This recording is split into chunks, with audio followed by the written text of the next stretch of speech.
घर की हालात दूसरे को बताया न करो, लोग बंद मुट्ठी में नमक लेके फिरा करते हैं। आप तो गालिब भी हैं और अच्छी बात आपने बोला साहब, भी मैं एक बात कहना चाहता हूँ। जी जी। एक बार मैं सच बोला था, आज तक मेरी जबान जल गई।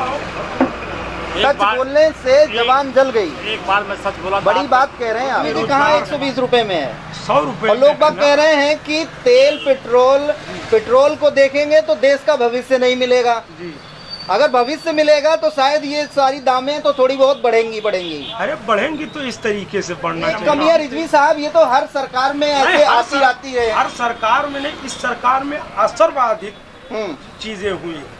आप देख बड़े सकते हैं, पैमाने पे इस सरकार में हो रही है। आप चौथा स्तंभ में आप पत्रकार हैं, आप विश्लेषण कर लीजिए कि जितना इस सरकार में बेरोजगारी हुई है, कहीं सरकार को आपको लगता है कि ये सरकार आएगी तो रोजगार देगी? इससे पूर्व की सरकारें बहुत बेहतर थी, लेकिन इस सरकार में बड़ी बेरोजगारी और महंगाई। मतलब अब की बार लग रहा है आपको कांग्रेस लेके आना है क्या? तो अभी तो आप अपने ही लोकसभा की बात करें, पूरे देश की बात करें, नवयुवक है, अच्छी बात है, लेकिन आपके जो अभी यहाँ पे लोकसभा प्रत्याशी हैं जगदम्बिका पाल जी, इससे पहले भी वो यहाँ के सांसद रह चुके हैं, तो क्या लगता है इन 10 सालों में कुछ किया है उन्होंने? नहीं, इससे पूर्व में वो कांग्रेस के सांसद थे तो काम हुआ, बिल्कुल क्यों नहीं हुआ। अच्छा, मतलब कांग्रेस में थे तो काम किए, भाजपा में आने से ही आरोप लगता रहता है कि जैसे ही नाम मोहम्मद का आ गया या आ गया रिजवी का या कोई भी इस तरीके से आ गया, माइनॉरिटी नाम आ गया, तो एक बार लोग बाग ये समझ जाते हैं,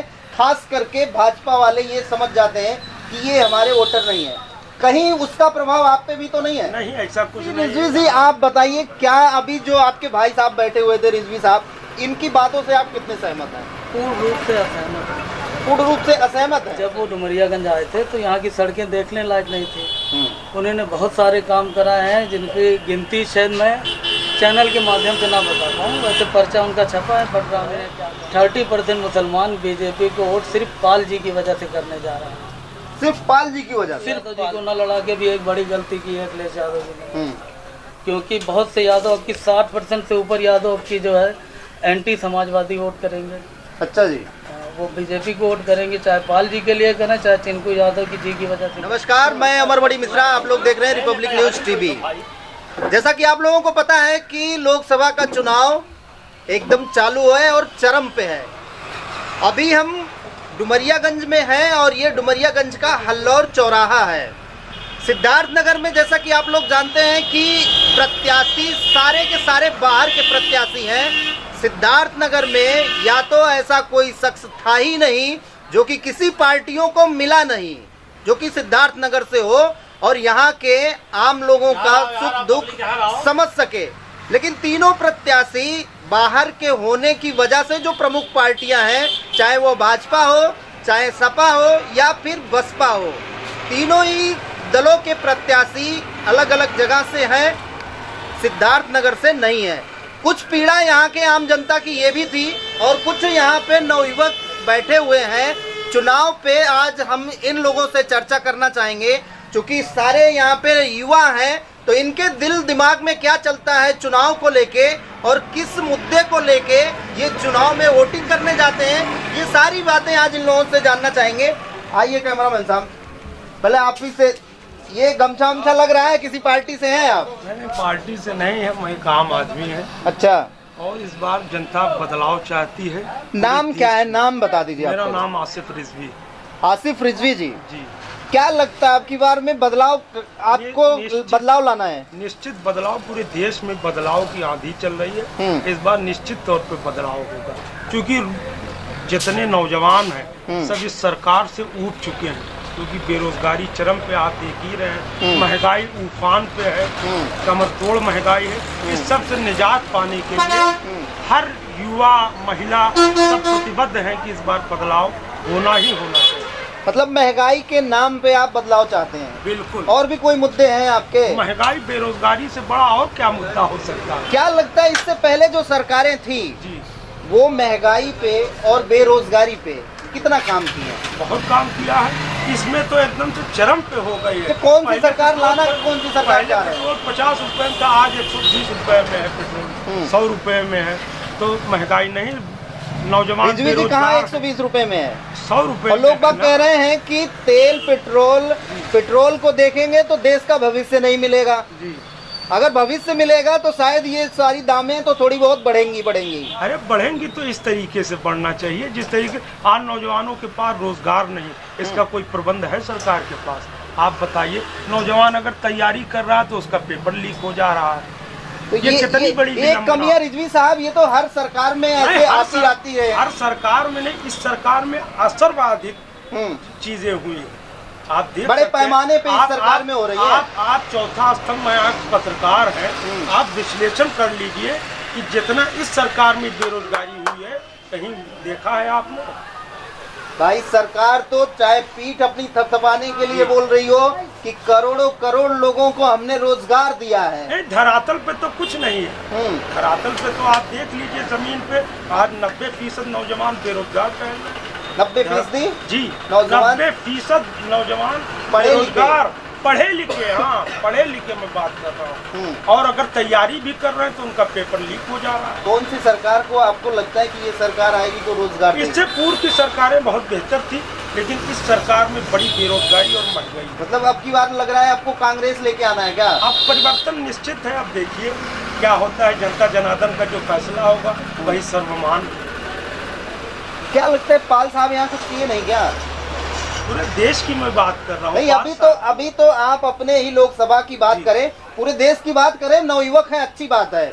लेकिन आपके जो अभी यहाँ पे लोकसभा प्रत्याशी हैं जगदम्बिका पाल जी, इससे पहले भी वो यहाँ के सांसद रह चुके हैं। तो क्या लगता है इन 10 सालों में कुछ किया है उन्होंने? नहीं, इससे पूर्व में वो कांग्रेस के सांसद थे तो काम हुआ, बिल्कुल क्यों नहीं हुआ। अच्छा, मतलब कांग्रेस में थे तो काम किए, भाजपा में आने से ही उनका काम बंद हो गया। ये तो पूरे देश की इसी तरीके से नवैयत है, कोई यहीं की थोड़ी ना मैं बात कर रहा हूँ, पूरे देश की मैं बात कर रहा हूँ कि नौजवान बेरोजगार है, महंगाई चरम पे है, पेट्रोल डीजल का दाम आसमान छू रहा है। ये सारी चीजें बड़ी दिक्कतें हैं आम जनमानस में। अच्छा रिजवी जी, एक चीज बताइए, जैसा कि आरोप लगता रहता है कि जैसे ही नाम मोहम्मद का आ गया या आ गया रिजवी का या कोई भी इस तरीके से आ गया, माइनॉरिटी नाम आ गया, तो एक बार लोग बाग ये समझ जाते हैं, खास करके भाजपा वाले ये समझ जाते हैं कि ये हमारे वोटर नहीं है। कहीं उसका प्रभाव आप पे भी तो नहीं है? नहीं, ऐसा कुछ नहीं है। यहाँ जिस जगह जिस चौराहे पे यहाँ पर है, ये गंगा जमुनी तहजीब का एक प्रतीक है हमारा गाँव। हम लोग सब मिलजुल के आपस में रहते हैं, ऐसी कोई बात नहीं। जो निष्पक्ष बात है वो हमने आपके चैनल के माध्यम से आपको। एक रिजवी जी, एक क्वेश्चन और है जी। एक अभी ऑडियो वायरल हुआ था, शायद आपने सुना भी हो जी। जो सपा के यहाँ के जिला अध्यक्ष हैं लाल जी का और सैयदा खातून जी का, वो आपने सुना कि नहीं सुना? नहीं, हमने सुना। नहीं सुना तो हम आपको बता दे रहे हैं। एक उसमें वायरल ये हुआ था कि उन्होंने, जो कुशल तिवारी जी आए हुए हैं गोरखपुर से, वो कह रहे थे कि हमने उनका विरोध किया कि यहाँ से उनको सीट ना दी जाए, प्रत्याशी ना बनाया जाए, कोई यहीं का हो जो कि प्रत्याशी हो। तो सैयदा खातून भी उसमें हाँ में हाँ भर रही थी। तो लग रहा था कि केवल एक माता प्रसाद पांडे जी के नाम पे ही क्या कुशल तिवारी यहाँ से आके चुनाव लड़ रहे हैं? नहीं, वो तो अब उनका विषय है, उसमें क्या आप, मतलब आप भी सहमत हैं प्रत्याशी से या नहीं? हम सहमत और ना सहमत की बात नहीं है, उनका विषय है। क्या ऑडियो थी निष्पक्ष स्पष्ट, हमको कुछ पता भी नहीं, तो उसमें हम क्या बोले। चलिए खैर, क्या नाम है आपका? अर्शी रिजवी। अर्षित रिजवी जी। अर्शी रिजवी। क्या फिर से बताइए? अर्शी रिजवी जी। अर्शी रिजवी जी। अर्शी रिजवी जी, आप बताइए, क्या अभी जो आपके भाई साहब बैठे हुए थे रिजवी साहब, इनकी बातों से आप कितने सहमत हैं? पूर्ण रूप से असहमत है। पूर्ण रूप से असहमत हैं? असहमत है। वजह क्या है आप बताइए? वजह ये, पहले तो आपने जो बोला कि सारे प्रत्याशी बाहरी हैं, ये एकदम गलत है। 2004 से पाल जी आए हुए हैं जी। 2004 चुनाव लड़े, उसके बाद लगातार लड़े, एक बार कांग्रेस के हुए, 2 बार बीजेपी से सांसद हुए। उन्होंने बहुत सारे काम किए। जब वो डुमरियागंज आए थे तो यहाँ की सड़कें देखने लायक नहीं थी। उन्होंने बहुत सारे काम कराए हैं जिनकी गिनती शायद मैं चैनल के माध्यम से ना बता पाऊँ। वैसे पर्चा उनका छपा है, बटरावनी ने क्या काम किया है। तो मैं मुस्लिम समुदाय से, उसके बाद भी मैं पाल जी के लिए खड़ा हूँ, समर्पित है। समर्पित। और अब की आपको कम से कम जो है 30% मुसलमान बीजेपी को वोट सिर्फ पाल जी की वजह से करने जा रहे हैं। सिर्फ पाल जी की वजह से? सिर्फ पाल जी की वजह से। आपकी एक बात, हम जैसे हम भी जाते आते रहते हैं, तो इस चीज का एक प्रभाव इस लोकसभा सीट पे तो जरूर देखने को मिलता है। आम लोग भी ये चीज बोल ही देते हैं कहीं ना कहीं कि पाल जी चाहे हिंदू हो मुस्लिम हो, हिंदू मुस्लिम नहीं करते हैं, नहीं करते। वो जितना पक्ष हिंदू का रखते हैं उतना ही पक्ष मुस्लिम का भी रखते हैं। आज तक उनकी कोई एक ऑडियो, कोई वीडियो, कोई वायरल दिखा दे जिसमें उन्होंने किसी विशेष संप्रदाय के लिए बोला हो। वो हमेशा एक नज़र से देखते आ रहे हैं, इसी वजह से मुस्लिम उनसे जुड़े हुए हैं। और पाल जी का 1 लाख से ऊपर वोट जो है वो मुसलमानों को उनको जाएगा। इतना वोट उनको जाएगा? इससे पहले इतना नहीं मिला था क्या?